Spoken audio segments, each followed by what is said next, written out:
Property is owned by a sister charity of the Universal Peace Federation called the Family Federation for World Peace and Unification. It's been owned for about 40 odd years. But here we've used this property for many charitable activities, and particularly many meetings, peace activities, interfaith activities, intercultural activities. We've had something with the Philippine embassy, with the Mongolian embassy, when they had 800 years of Mongolian statehood. We've had Korean activities. We've had all kinds of different activities here. A month ago we had, or less than a month, it was Stop Human Trafficking. So we've had World Environment Day this year. There's so many different activities happen. So we would like to use this building as in a sense, a vehicle for the idealism, for the activities that can make a difference in the world, and to highlight those issues. And in this particular era, we need principles of peace that we're going to examine today. And we're very grateful for Reverend Dr. David Hanna and his wonderful wife, who's the real prayer warrior. This is Kyunja Hanna, who's a great powerhouse for promoting peace. So today we'll have a wonderful program. We're going to start off, or maybe I should start off with the practical things. We have a bathroom one floor up, and also in the basement. If there's a dire emergency, the meeting point is outside, just outside. But if absolutely there's something that's never happened before and we can't go downstairs, then we assemble on the balcony just outside through this window. Anyway, finished with that. Let's get down to the peace activities, and we wanted to introduce Universal Peace Federation with a video. This is from 2020. This was the introduction for Universal Peace Federation. It's playing now. Thank you.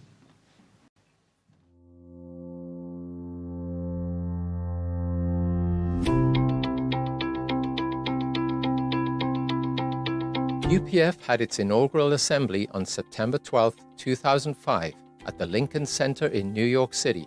Reverend Sun Myung Moon delivered the keynote address. In closing, I ask you to devote your best efforts for the development and the success of the Universal Peace Federation. Thank you. Thank you.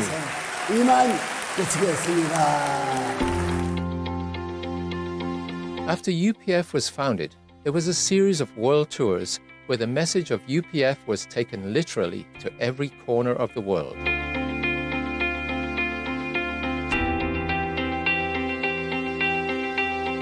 That it is time for all nations and religions to break down their barriers. Through this, the era of one family under God will arrive and last forever.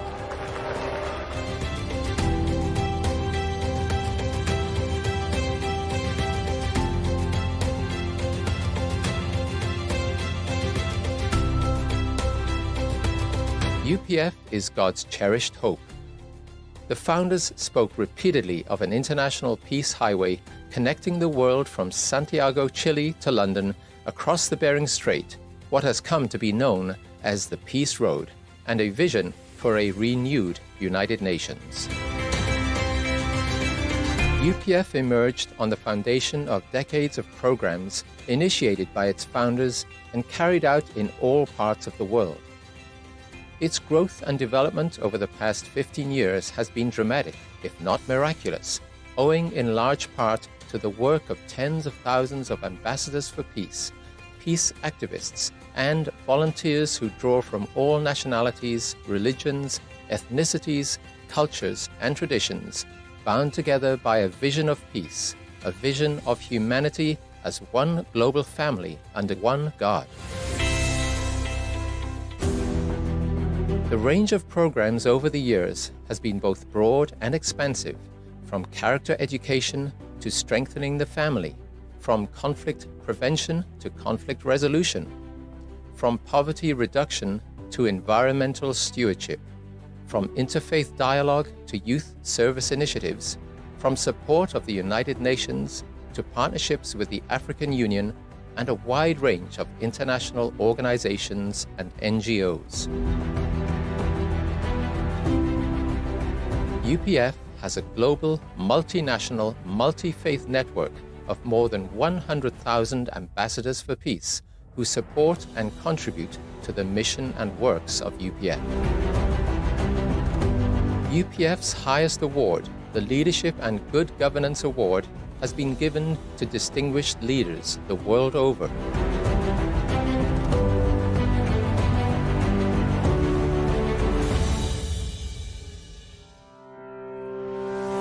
The World Summit Series is UPF's flagship program involving the highest level of leaders from around the globe, including current and former heads of state and government, to address the critical challenges facing humanity.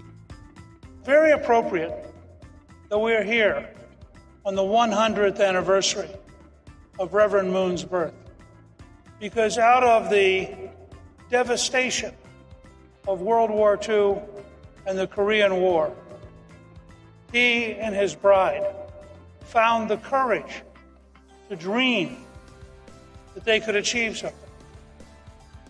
And it is amazing what they have created together. Programs have been successfully held in Korea, the USA, Senegal, South Africa, Nepal, Cambodia, and other nations. The most recent structural innovation within UPF has been the creation of a set of associations dedicated to collaboration among leaders from various fields. These pillar associations are: the International Summit Council for Peace was initiated by UPF co-founder Dr. Hak Jahan Moon in 2019 on the occasion of World Summit 2019 in Seoul, Korea. ISCP is an international network of current and former heads of state and government. The International Association of First Ladies, IAFLP, a project of the ISCP, affirms and uplifts the unique role of First Ladies in contributing to peace and development. IAFLP brings together current and former First Ladies from throughout the world, drawing upon their experience and wisdom as women leaders and as role models who serve their countries in significant ways. The International Association of Parliamentarians for Peace, IAPP, is a worldwide association of parliamentarians which provides a forum to bring their experience and wisdom to bear in the search for solutions to our world's problems. UPF maintains that any successful strategy for peace must take into account the spiritual dimension of our human identity, experience, and interactions. Based on this worldview, UPF initiated the Interreligious Association for Peace and Development, IAPD. The International Media Association for Peace, IMAP, represents a worldwide professional network of journalists who support a socially responsible and moral media. IMAP recognizes the vital role that journalists play in providing objective reporting to foster an informed citizenship. The International Association of Academicians for Peace, IAAP, is a global interdisciplinary academic initiative aimed at contributing toward the realization of a world of lasting peace. IAAP is dedicated to building professional networks for academicians to foster a world of peace. The International Association for Peace and Economic Development, IAED, affirms the role of businesses, business leaders, and investors to make the world a better place.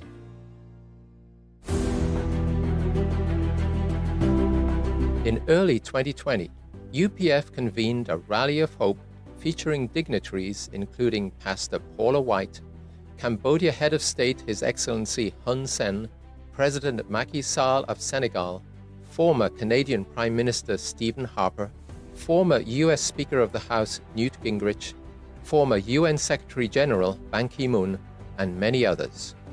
I believe that the Universal Peace Federation and its broad set of partnerships in the realms of politics, religion, academia, media, economy, arts, women and youth serve as a good model. I believe the Universal Peace Federation will become a cornerstone to build lasting peace around the world and the heavenly unified Korea based on interdependence, mutual prosperity, and universal values.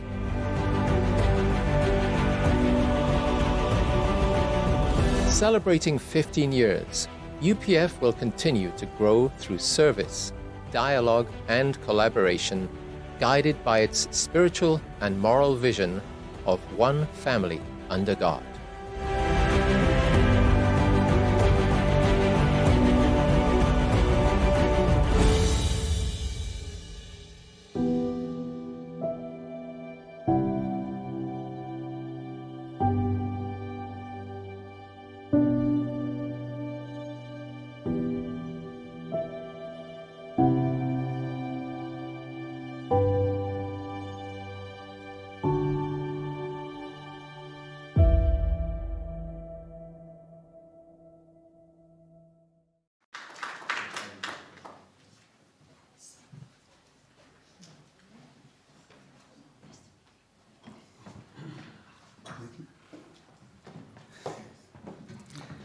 So I've already said welcome. Do you want to use that? Yes, hi. I'm very sorry I'm a bit late. And I apologize for the trains of London region. I just wanted to say something from my viewpoint about UPF, from my experience. If you like, a little testimony, which if I give a big testimony, it will be like 2 hours. But just for today's understanding of what we are doing, I was just like a young person when I met my husband. And after a year or so, I came to England to marry him. And I'm of Armenian Orthodox Christian, but he was from Muslim background. So therefore, I married him, we married, and we, in a way, I didn't want to think of religion. Because which religion shall I go, what shall I do? We both were not practicing, fortunately or unfortunately. But there came a time in my life where I got almost everything I want: a good husband, 2 lovely kids, and suddenly, out of the blue, I felt a little bit emptiness in my heart. You know, I just didn't feel that I'm complete. You know, and then I was thinking, what's this? Maybe my husband is not the right husband. Or something. Things like this came to my mind, believe it or not. I probably have never told him. Now he's in heaven. So, you know, I was thinking, why am I not happy completely? Because I'm a jolly person generally. And then just at this time, when I was questioning myself, you know, I met somebody that took me, a very nice person, took me to an international group of people. And I was so impressed with them. But with the fact that they were in one group, there was about 7 or 8 nations, you know. It was like my desire to be international, not to be just Armenian, because Armenians are very small and they're very dogmatic, you know, this is the best church in the world, etc. But, you know, then when I grew up and I understood that it isn't, everybody has something. So then I kind of left, you know, that concept of the church. But God is good. I know why. Because amidst all this confusion in my head and my heart, God showed me a way. And that led me to UPF. The way was is to really understand that we're really substantially spiritual in nature. I didn't feel anything in terms of, you know, where do I go, what do I do, how do, you know. I know we have our traditions, Armenians, that's not enough. I have a life before I die, you know. What is it that I'm going to do? So every day I pray thanks to UPF that I'm here, because I actually somehow, God embraced me, and I embraced him. In a way, it's not really in some kind of, you know, very religious way, but I felt something that really gave answer to my questions.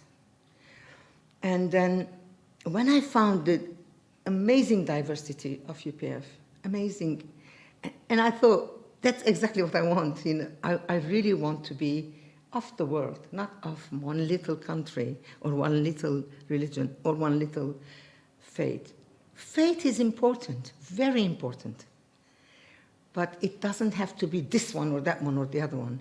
When God finds us and when we embrace God, you will really know that you are there. For example, sometimes I feel a bit not connected. Immediately, I just sit down quietly, which is not often, and I just kind of, in my mind, I'm saying to God things, but I don't say it in words. And then suddenly, like an arrow, like this, he says, "You're not there because."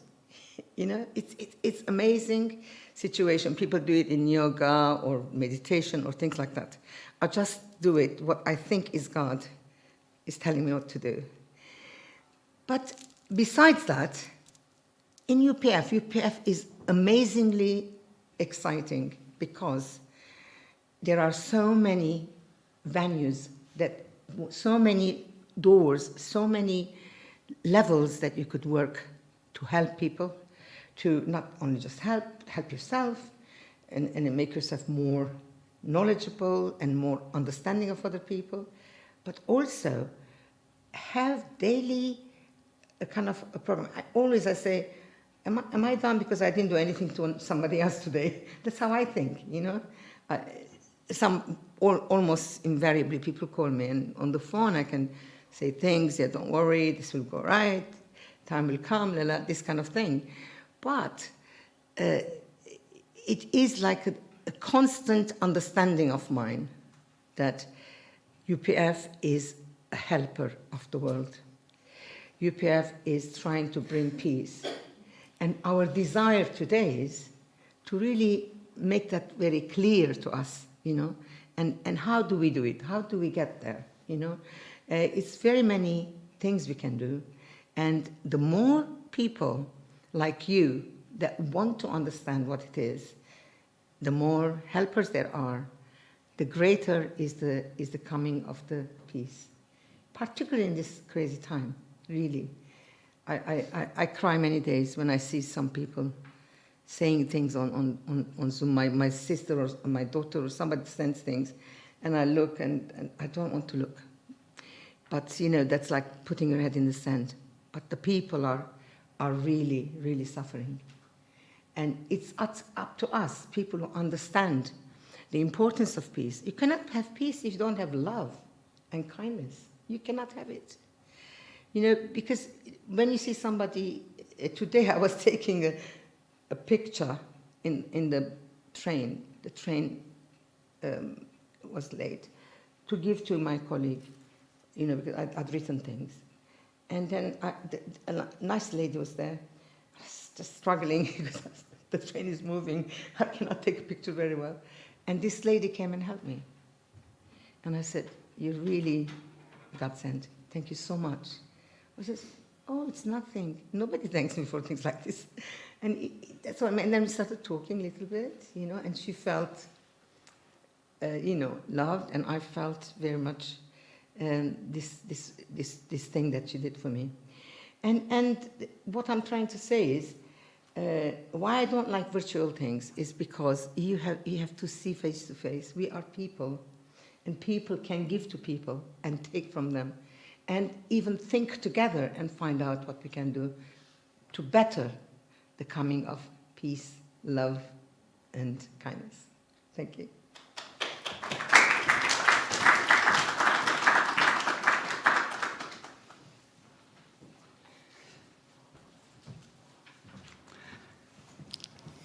Thank you, Margaret. Thank you very much. Margaret and I have been working here since 1996. Isn't it a long time in these activities? Another person who's been working in the same areas for a long, long time is our next speaker, and our main speaker for today is Reverend Dr. David Hanna. He and his wife, I think, have a long career of working in this area. And he represents the president for UPF in Northern Europe. So there's, I think, 8 countries in Northern Europe. But Reverend Dr. David Hanna attended UTS and also has his doctorate with University of Wales. And has been contributing to these ideas and ideals for many years. So please welcome Reverend Dr. David Hanna. Thank you.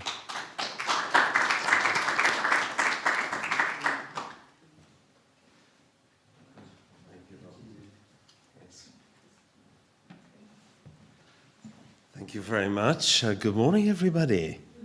Wonderful to see you. And thank you, Robin, and thank you, Margaret, for your very personal touch this morning. That was very moving. Thank you. Right. I'm going to bring up some slides. There is such a noted condition.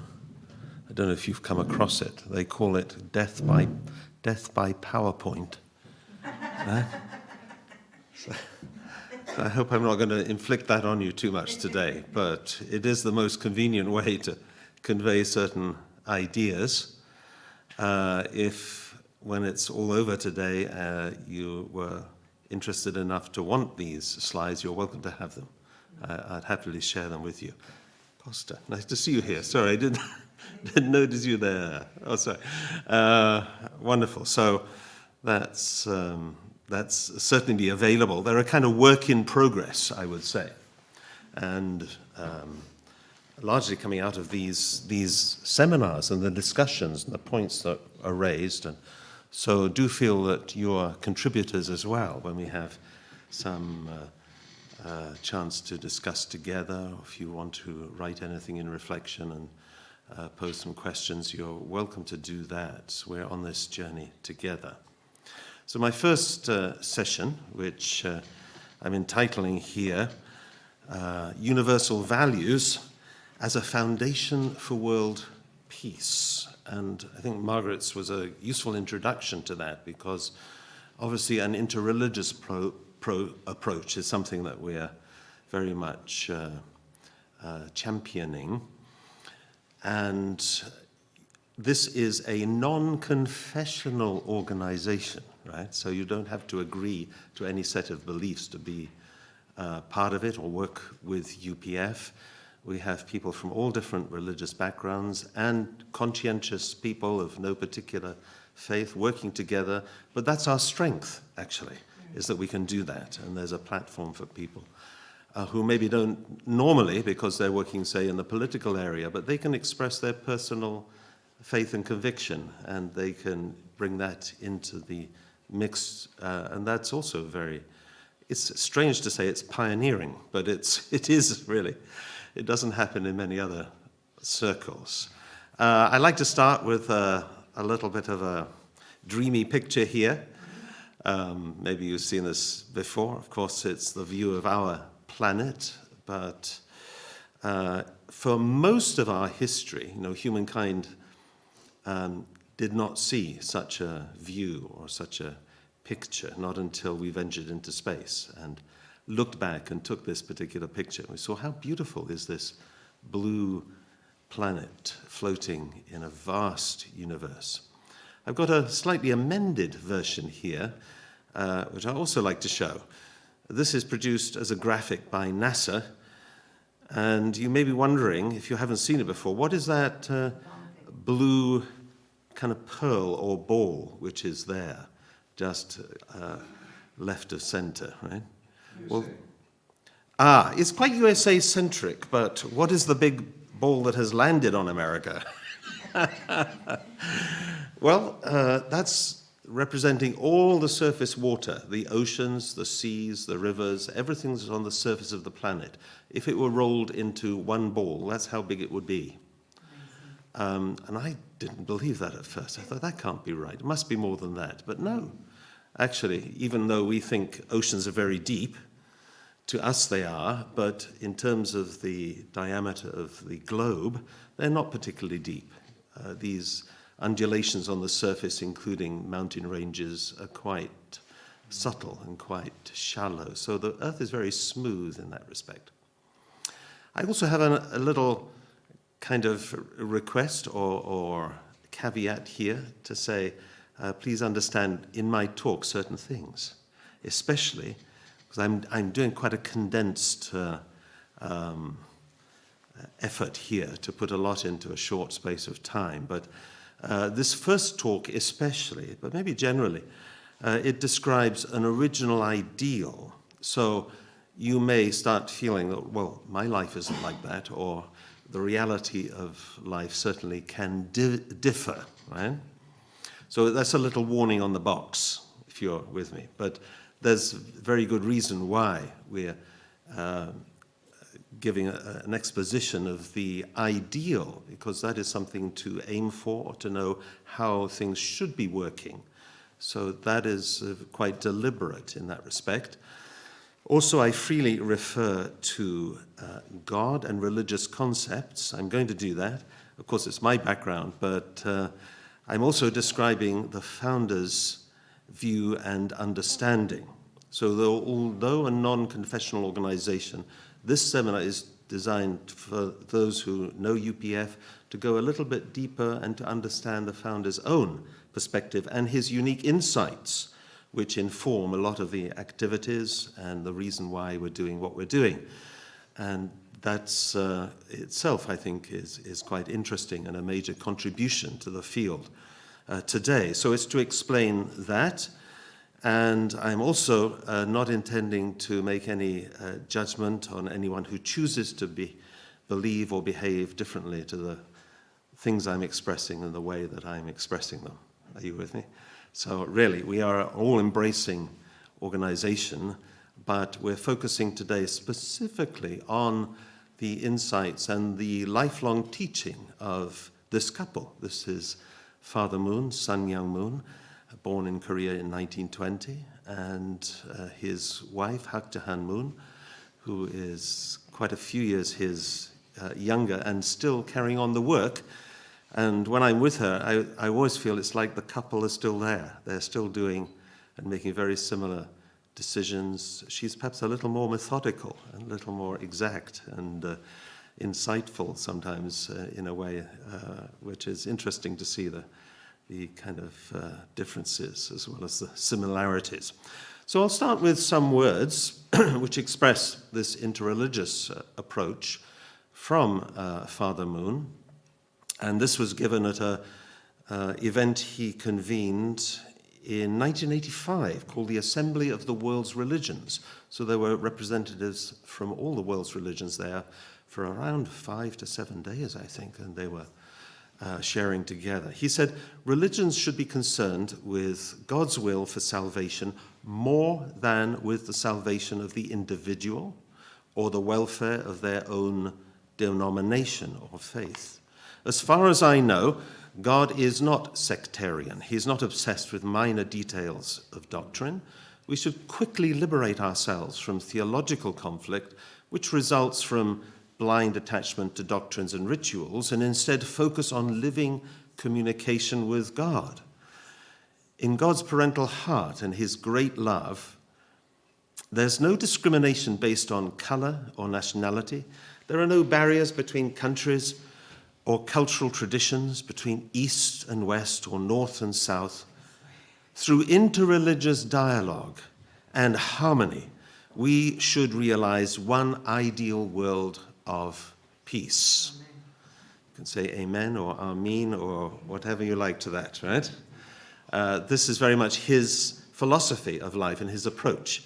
So I thought it's good to hear from the source itself. And I have a few quotations along the way as well, which give a picture of the man and his thinking. But if we think generally, why are we promoting and working in this area? We could ask the question, does religion have a contribution to make in this day and age, and in the arguments which are going on and the very strong needs which are there for peacemaking efforts?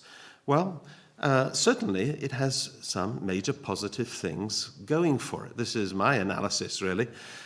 True religious practice seeks to restore peace and promotes, again, if you're looking at the ideal and the original teaching of major world religions, they all concur on this, restore peace and promotes certain things, such as humility in front of God or something bigger than ourselves, respect for parents, that's very much ingrained in religious tradition, fidelity in marriage, being faithful to a partner for a lifelong relationship, loyalty generally, even to country or to other worthy things. The aspect of public service is there, getting out of oneself and contributing to humanity. Also espousing love of neighbor, even of one's enemies, actually promoting love, and we'll talk more about that later, actually.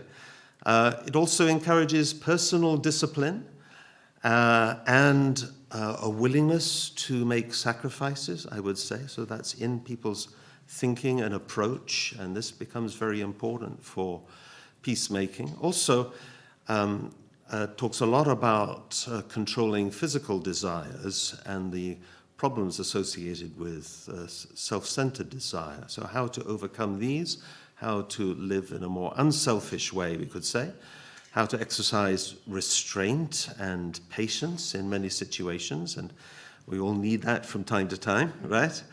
Also, practicing forgiveness in relationships. These things you'll find rich traditions in various and different religious traditions, but in a way they are converging on some of the same ideas, which is interesting because they grew up separately in different cultures, different languages, different times, and yet it's something moving in the human heart.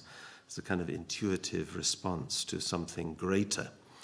I'll also include some can I call them interreligious or religious quotations from different faiths, with no special preference, obviously, given my introductory words. But the first happens to be from Islam, because it illustrates this point about the value of peacemaking in religion. And it says there, at least in my translation, I apologize if it's not the best one, prayer restrains one from shameful and unjust deeds, and remembrance of God is the greatest thing in life, without doubt. There's also, and this is where religion has a bearing, in every situation in the world, we have a human factor, right? We're talking about problems of human beings. So the integrity of individuals is absolutely key. People who are engaged in organizations or governments or institutions or peacemaking efforts, what is the integrity, the personal integrity of such people? This is is certainly a factor, because in the end it's people that make decisions, right? And not only that, but we have to think that those people who end up somewhere speaking for larger groups of people, then their own character is very much shaped by their upbringing and their experiences, and we almost have to take that into account. So they have different influences culturally, religiously, in terms of family and upbringing and own life experiences, so education as well. So these things come down to the human factor, and that's why a lot of what I'm going to say, touches on this question about the individual, or the role of the individual. But here, we've said in this first talk, we want to think a little bit about how to unite people based on what we call universal values. That's one of the three kind of strong slogans of UPF. This is to say that we need to unite around things, values which are universal. And when you go to religious sources in particular, you find a lot of things in common. And we can look to values that are common to these world's great religions and philosophies and use that very helpfully, I think, as a basis. And I'm just representing some of them there in these symbols. And then, this is itself a full-bodied teaching. Reverend Moon's life, produced a theology, unification thought, which is a philosophical approach, more ideological approach, which produced a critique and counter-proposal to Marxism. In all these areas of human thought and experience, he contributed enormously with the same kind of original set of ideas. So it's really a set of ideas whose time has come, I can tell you that. Maybe not on everybody's radar yet, but it will be. I prophesy that, right? In decades to come, this will be a major source of reference for all people, just as kind of Marxism was in the 20th century and proved itself to be very damaging and very false. But this is going to make even greater contribution, I believe. It's a new expression, indeed, of religious truth, but one for this time, and I'm a personal believer that religious truth always has to be renewed. It may be the same age-old truth, but it needs to be re-expressed with each age that comes along. And the young people, if you were teaching in school, like I have done on occasion, young people in school today will be very different to a group that you assembled 2,000 years ago, right? In their thinking, in their expectations, in their aspirations, in their hopes, and their influences, all kinds of things. So different, actually. So we're in danger, I would say, of throwing the baby out with the bathwater when it comes to religion in society, right? As a kind of move against this, or at least to say, well, you do what you want to do, but let's keep it out of public affairs.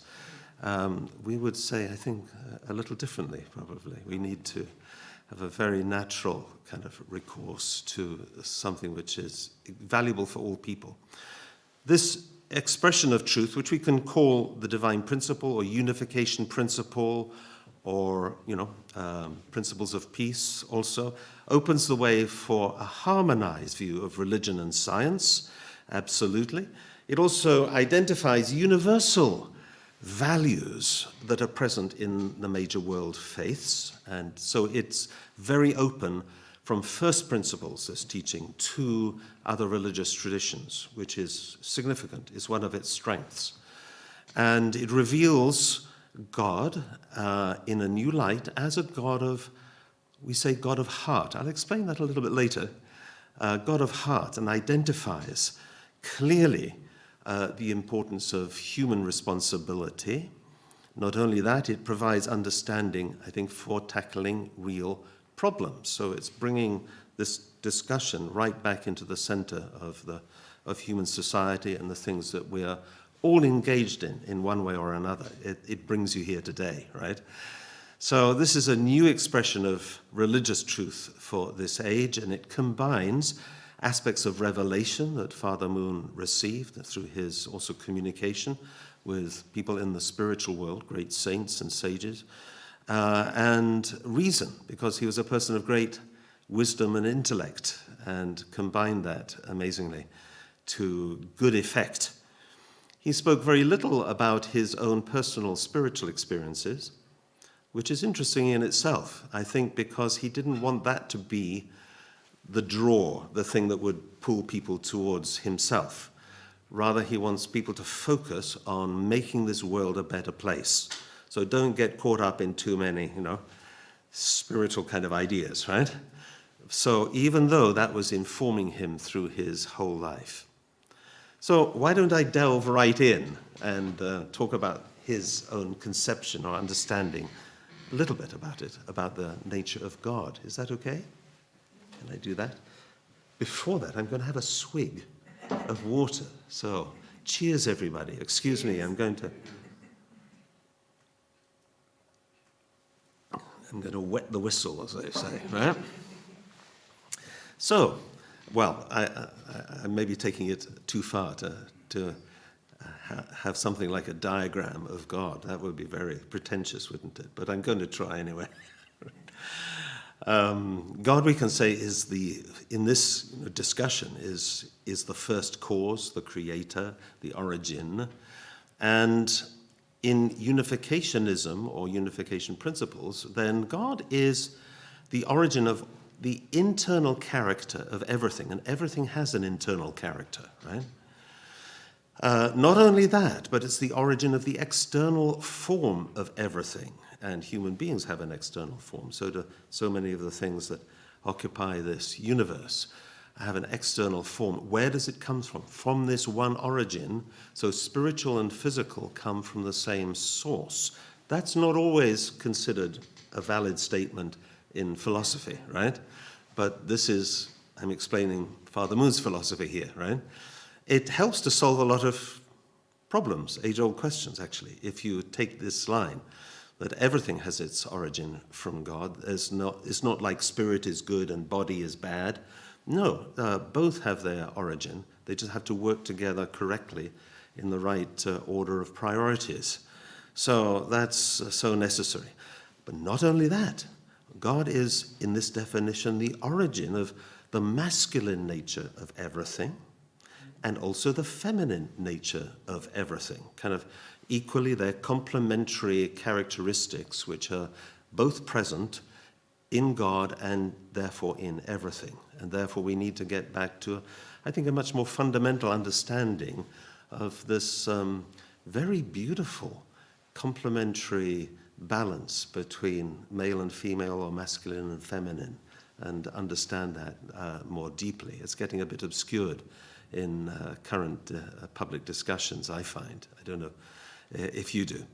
So where do these come from? Then it must mean this is in God's nature, because everything that is made comes from the origin. Everything that has a purpose comes from the one who gives it purpose, right?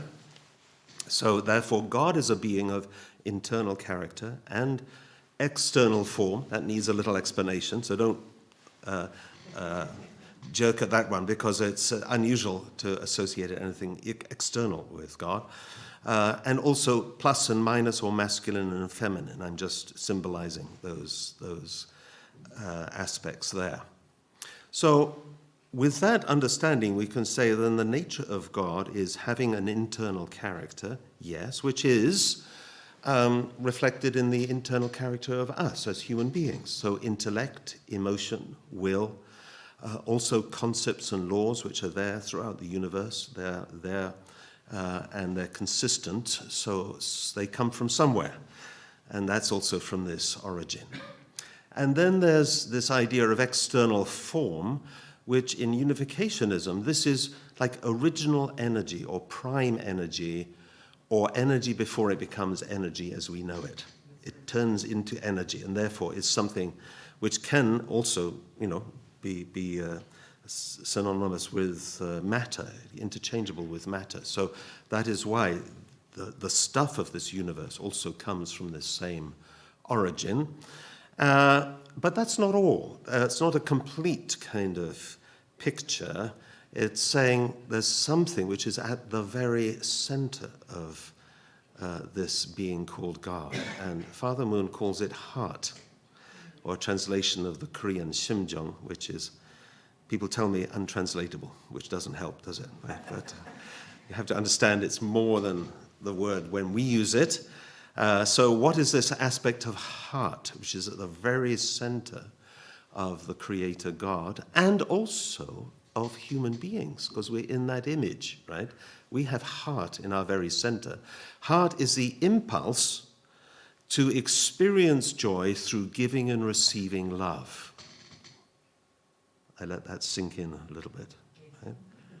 It's the impulse to experience joy through giving and receiving true love.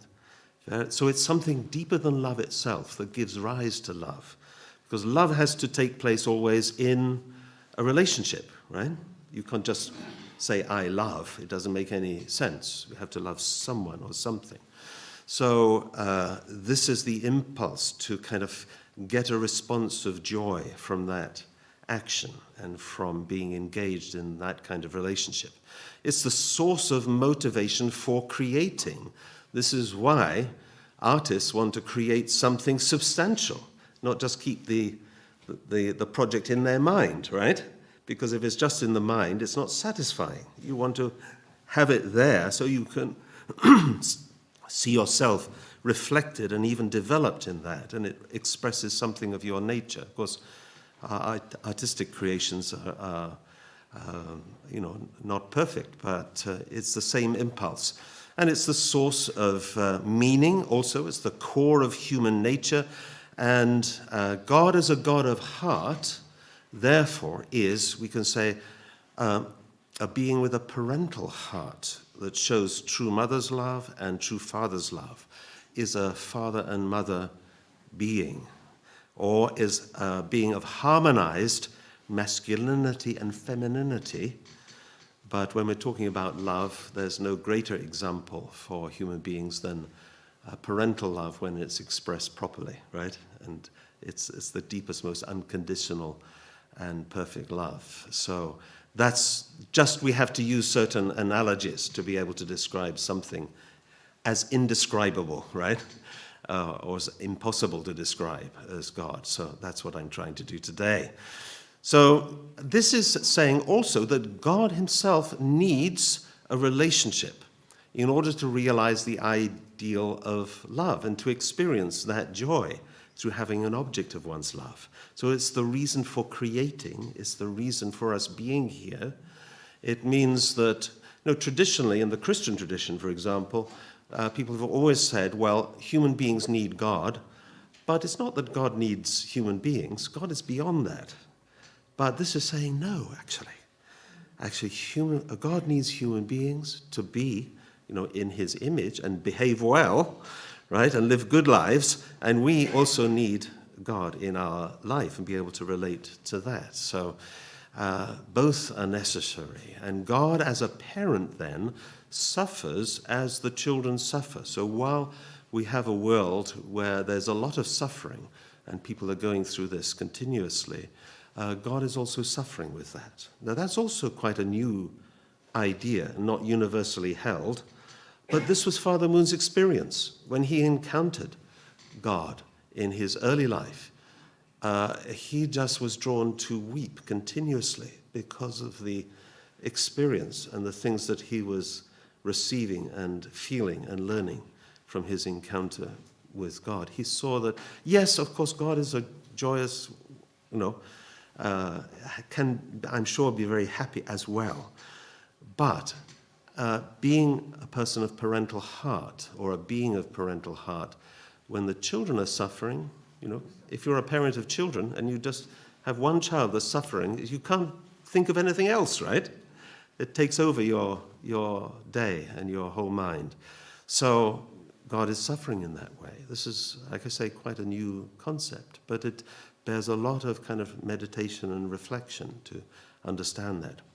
Already I've kind of been setting the scene for the statement, here, that everything exists in a pair system.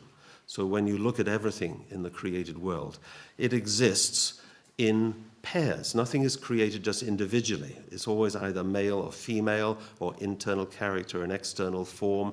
Everything is in a paired relationship. Even if you go down to the lowest of the kind of subatomic levels, everything exists in a paired relationship. And that is a source of generating energy, actually. And there's an initiating force from one of the pair, which in that case we call that the subject, because the subject's role is initiating, and the object's role is responding. So if we think of the human being with internal character, external form, well, our internal character is our mind, our personality, our heart. It's that invisible true self, isn't it? It's the real person. So that's the subject in a human being, and the body is the object. There should be a harmonious, happy relationship between those two, and very productive one, right? And largely we can say, yes, mind should be subject, body should be object. But sometimes the body tells you things when it needs. I need to eat some food now, and it's true, you do, but you just haven't been thinking about that. That means the body is being subject for that little moment, right?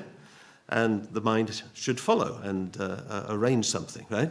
So there's a dynamic relationship between any of these, and we see it, in a conversation, right?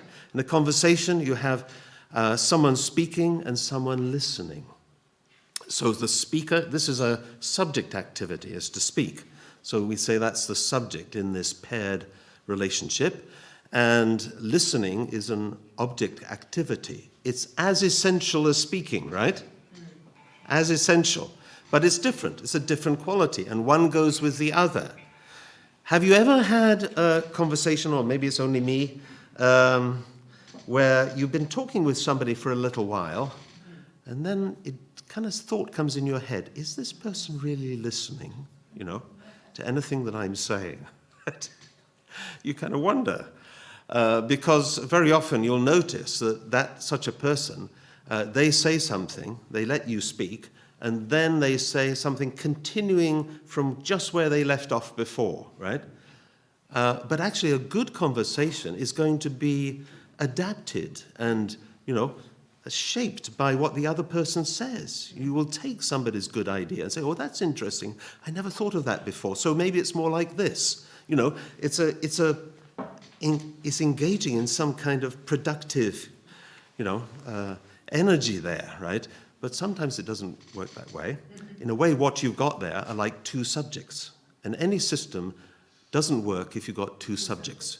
You can have one subject and many objects. That's what we've got today, actually. Sorry, you're all objects. Right? It sounds demeaning, but it's just a philosophical term. So you don't have to worry, right? It doesn't mean anything inferior. To be object is not to be inferior to subject. Subject has more responsibility sometimes, right? And you want to go and hide in the duvet, right? So in a marriage relationship, there's a subject-object relationship all the time between husband and wife, right? So wife can be subject sometimes, husband can be subject sometimes. Other times it's the husband who's subject and the wife is object, right? So it's dynamic, particularly dynamic. But, still people may feel within the whole family situation, who's the subject, Maybe it should be the father or the grandfather, if we have a grandfather there, It's a kind of thing, not a qualitative difference. It's just a kind of positional thing around which everything revolves, And some families, it's the mother. The mother is very clearly the center of the home and the center of the family, and everybody's happy with that, right? But if you have two subjects, things are going to go squiffy, right? It's going to be a problem. And this sounds very basic, but actually we overlook this kind of basic thing because it's never really been so clearly expressed before, I believe. So through give and receive, this initiating, responding, we call giving and receiving. Giving is a subject thing, receiving is an objective kind of role. Through give and receive action, we call this, come all the forces between these subject-object pairs that are necessary for existing, for something to exist, for something to multiply or grow, and something to act. So energy comes out of this give and take, and it produces all these good things, right? And in nature, you can notice that all these paired relationships, they work well, centering on a common purpose. It's just human beings that are at odds with this. We've lost our kind of understanding of this and our practice of this. So I mentioned before God's energy. Let me just add something more to that. This is kind of God's presence in everything, which is God's external form in that way.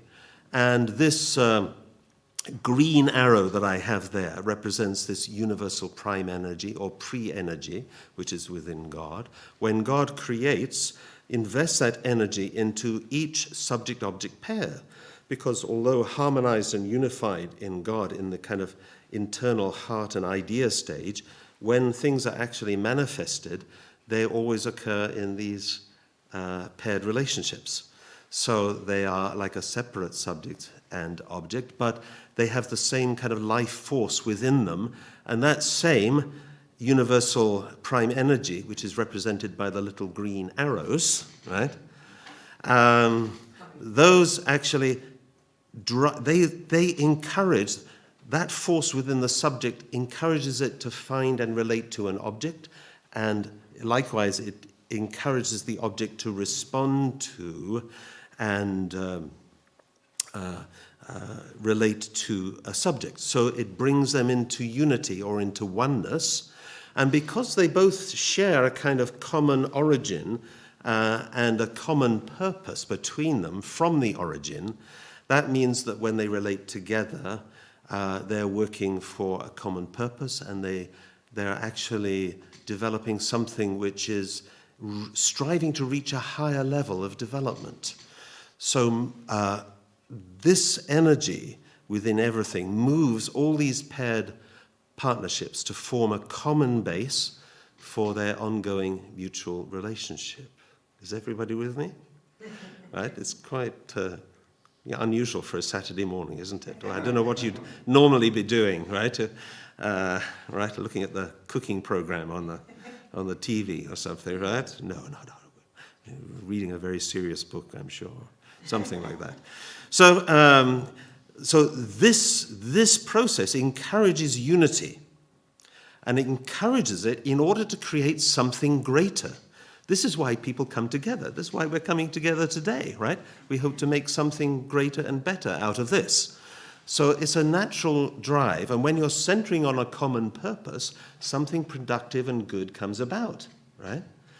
But in a lot of human relationships, people are working with different agendas, and they're working, not with a common purpose. I have my purpose, you have your purpose, but, and that's why things don't go constructively well. So although I'm drilling quite deep into the kind of theoretical side here, you can already see that, well, when it comes to peacemaking efforts or this kind of thing, this has a lot of ramifications, a lot of kind of help to understand the process. And that process I won't be going into so much today, because we want to go more on the idea side. So that's what we're doing now.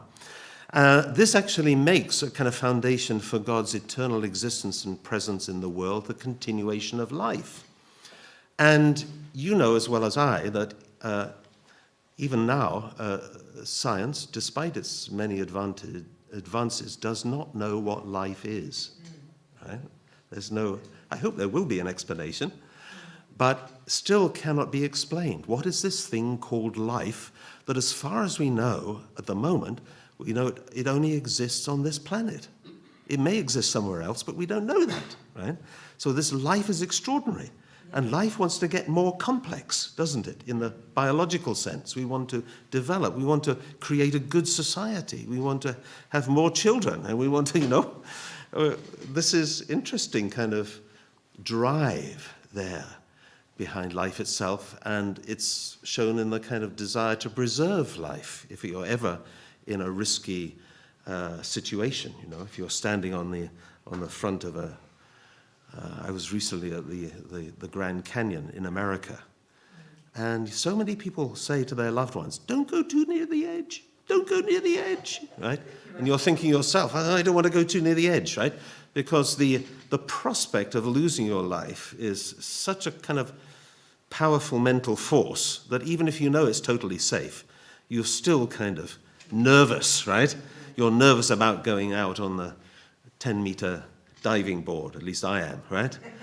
Even though, people can do it quite well and quite safely, and you're going to land in water, and, anyway, this drive of life is what I'm expressing. So there's harmonious interaction, as I've described, naturally should be happening between subject and object pairs, and in human relationships, this is the source of all these wonderful things that we recognize as love, as truth, of beauty, of goodness. They come out of this exchange between subject and object partnerships. Even if it's just my own mind and body, I'm getting these ideas and working to pursue some greater knowledge.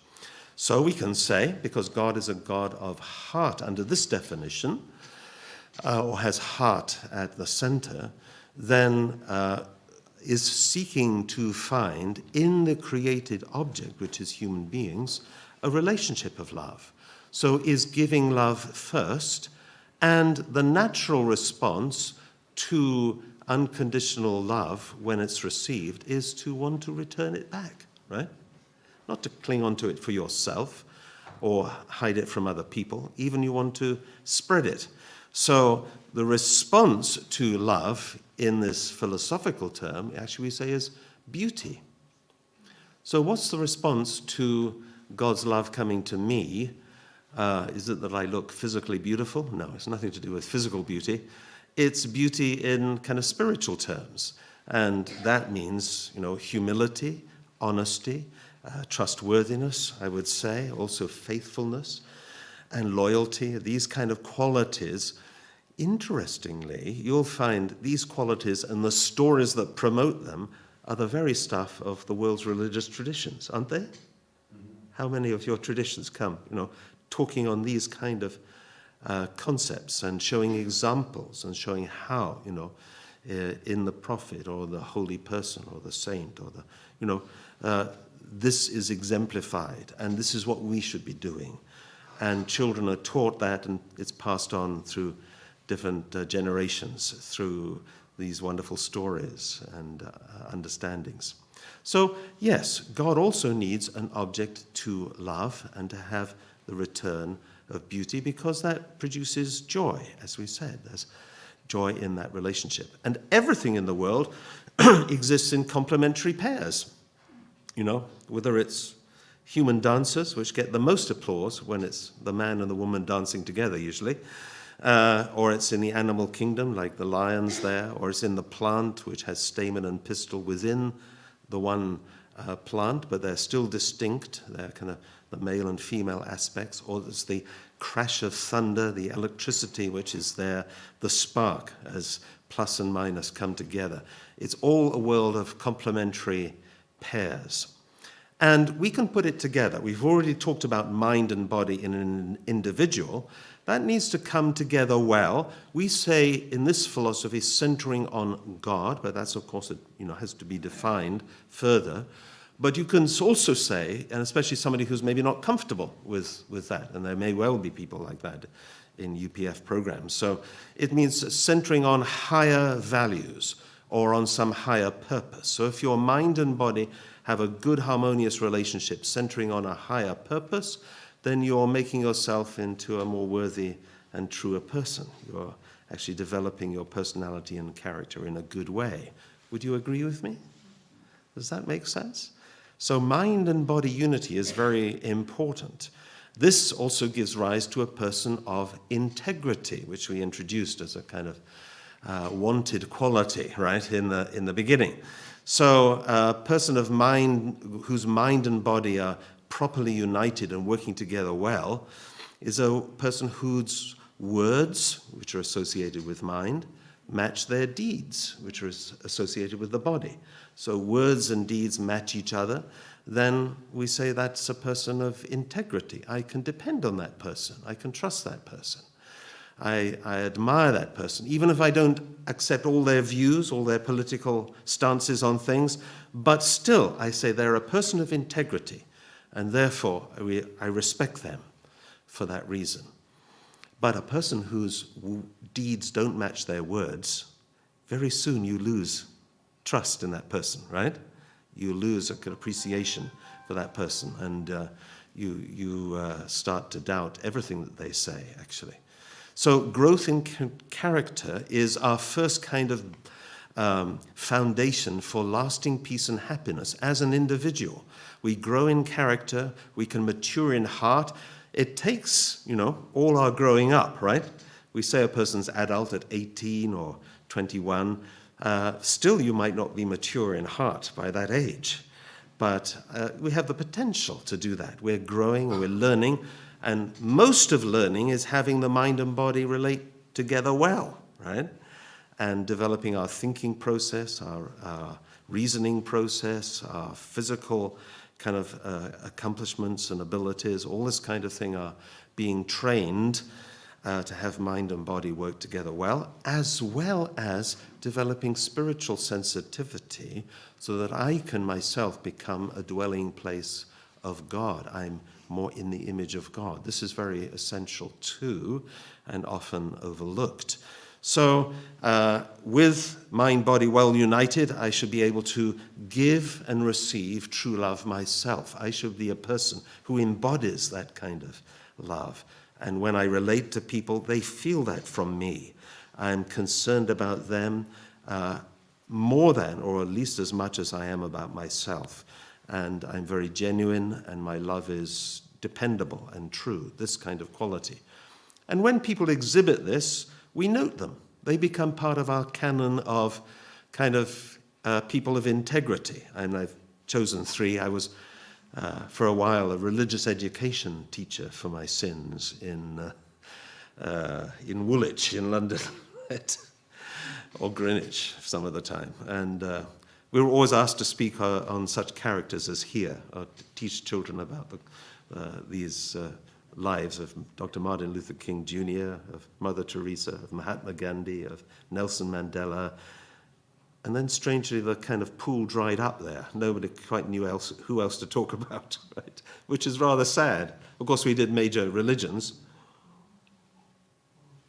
and religious founders or prophets, etc. But, these people are ordinary people, right? Would they mind me saying that? They're ordinary, like you and me, right? Everybody has the potential to do what they do, and probably, when you drill down into their stories, each had a little flaw, right, in their character. Some people put more emphasis on those than others. So once you develop yourself as an individual along these lines, then it's very natural a person wants to share, wants to enter a marriage relationship, because that's the way, that's the give and take, producing something on a higher level. I want to now have a relationship. It'll mean I have to give up certain aspects of my individuality, but it's worth doing that because what I gain is so much more, and also I can gain children, and we can raise children as a husband and wife partnership. So how wonderful. That means centering on a higher purpose or higher values, we can come together and we can create a peaceful, harmonious environment there for children to grow and to see God reflected in their parents and learn about love from their parents. How beautiful. So the family becomes the school of love in that respect.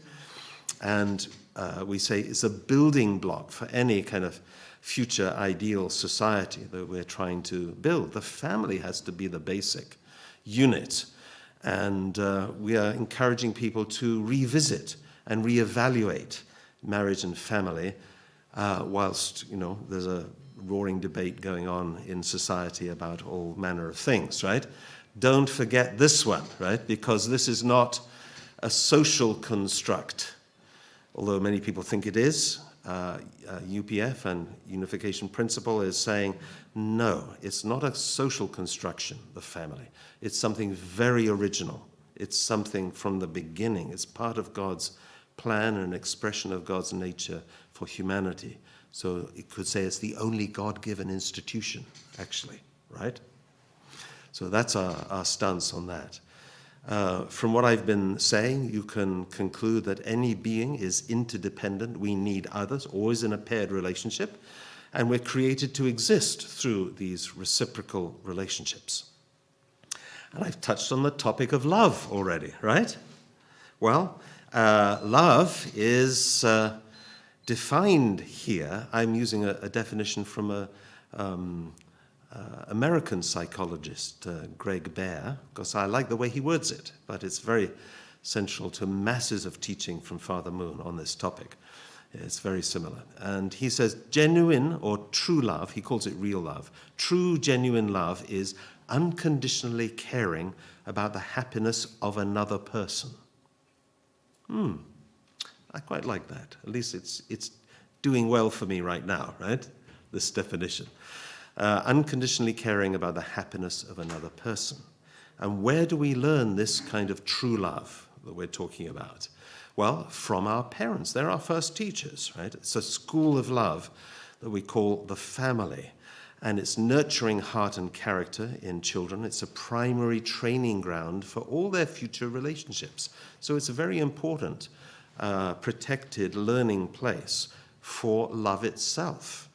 And also, where do we learn about true love? It's in relating to brothers and sisters and parents and grandparents in that family. Because there are actually, if you have God, husband, wife, and child, there are already 12 different relationships going on there, right? Because each relationship is two-way. So you have 12 different aspects of love being learnt and practiced in that little unit. This is why it's so important. And each of those loves is kind of slightly different, right? Has a different aspect to it. We need to learn for our future. So where do we learn true love? It's as husband and wife, again in this marriage context, because we start to see God in our partner, and even they say, as couples grow old, they start to look like each other. Have you heard that? Right? Maybe also look more serene and godly also in their face. A certain beauty takes over, doesn't it? If there's love in that relationship. So become more the image of the Creator than any single person, right? So it's a more complete image because God is both mother and father, or male and female. Then it's most perfectly expressed in a couple where there's true love operating. So also, a strong family has to have a focus higher than its own self, right? So that means it's not promoting here family just to look after itself, because there can be family-level selfishness, actually, right? Rather, the part of the education for children is to see the parents engaging beyond the family, with their faith community, with their society, taking some public role, doing something through their work or their career, which is benefiting the lives of others. This is all very beneficial, right? And their family is then set with a focus higher than itself. And within this system, I said 12 aspects of love, but mainly what we call 4 great loves, or realms of heart. This is child's love, siblings' love, spouse's love, and parents' love.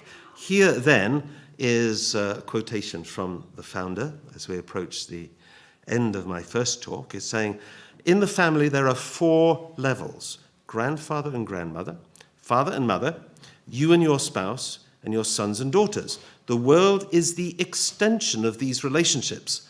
Thus, you need to love the people of the world whose ages are similar to the people in your family in the same way you love your family members.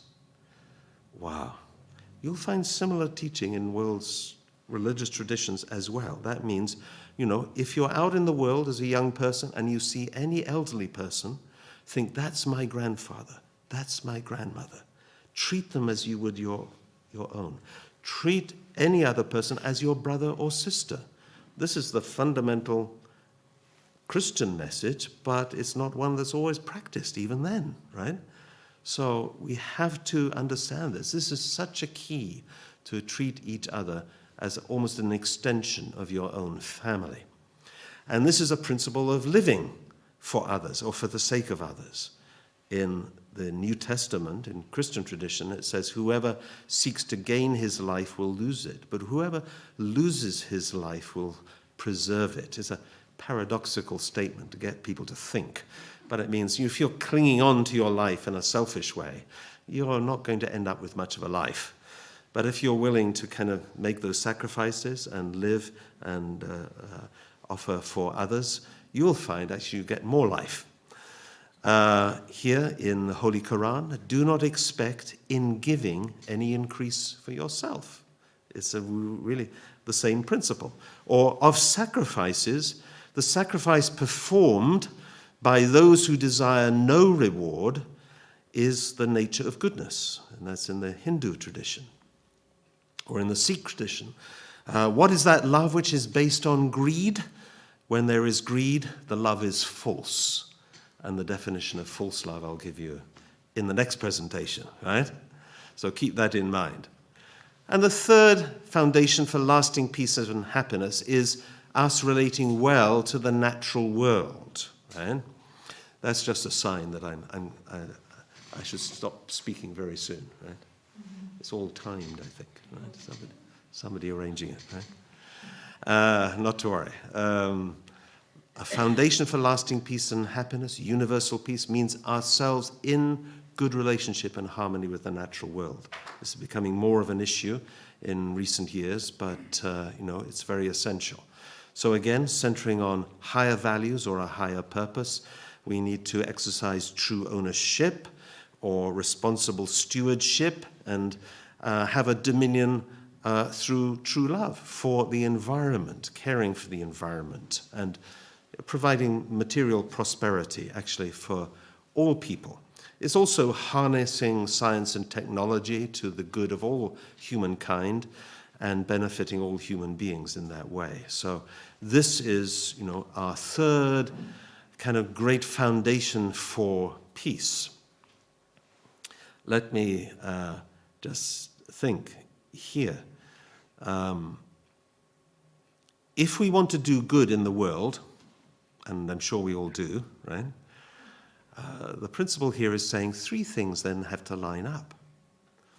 We have to have a good motivation. And we talked about that. That kind of motivation is actually to receive joy through love, this motivation of heart. We have to do everything with a good motivation, not a self-centered motivation. But not only that, our purpose has to be good, which is more like related to the end point, isn't it? We want to do some project. That project has to be worthy and good and of the benefit to others. It's a good purpose. Can it be that I have a good purpose and not such a good motivation? It can be, actually, because maybe somebody says, well, if I do this great project, then I'll get a lot of, praise. I'll become quite a, maybe even I get rewarded in some way or something like that, or at least some kind of public notice, right? So it's a little bit of a mixed motive there, right? So no, we need a good motivation, but it's saying also that's not enough. Something has to connect these two, and we use the word direction. So things have to be done in the right direction. That means done morally well and ethically well. It's not a case that the ends justifies the means. It doesn't matter how you get there as long as you have some good result. No, everything has to be done with a good motivation, good purpose or good direction towards a good purpose.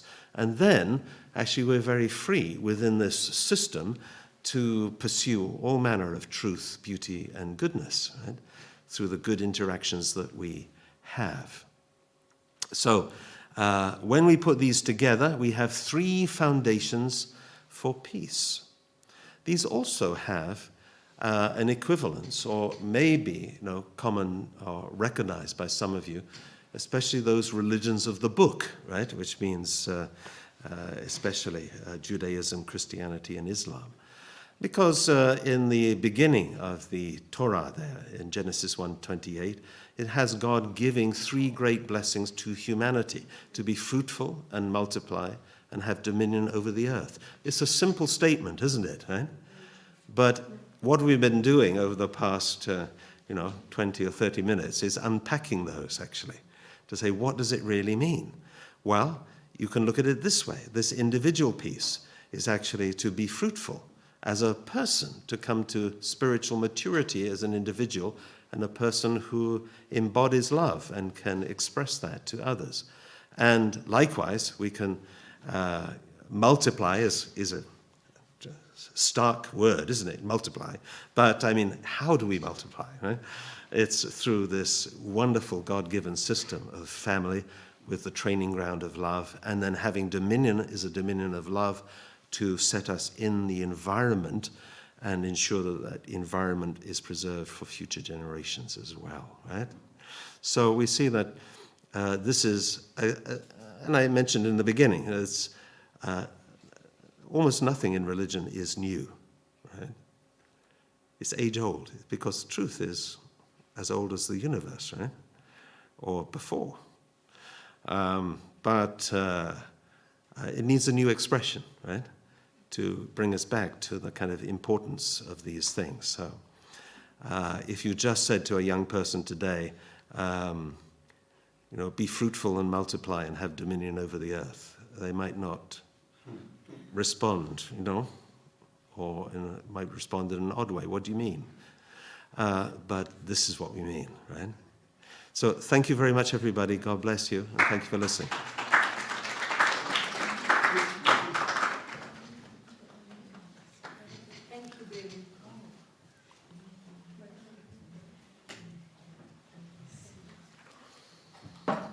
Thank you, David. Thank you. Extricate myself. There we go. We'd like to encourage discussion by forming little groups. Ideally, groups are about 8 people. 8 people is like a good number to be able to allow people to talk. No bigger, I think, than 8. But if you turn around, like the front row and the second row, the front row turn around their chairs and face the second row. The second row, or the third row, if you could turn around your chairs and face the fourth row. That way we've got roughly the right number.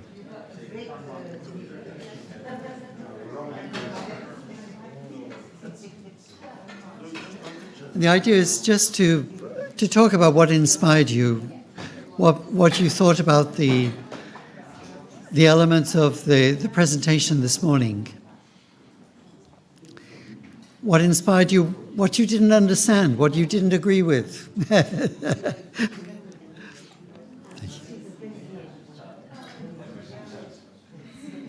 And this will just be for about 15 to 20 minutes.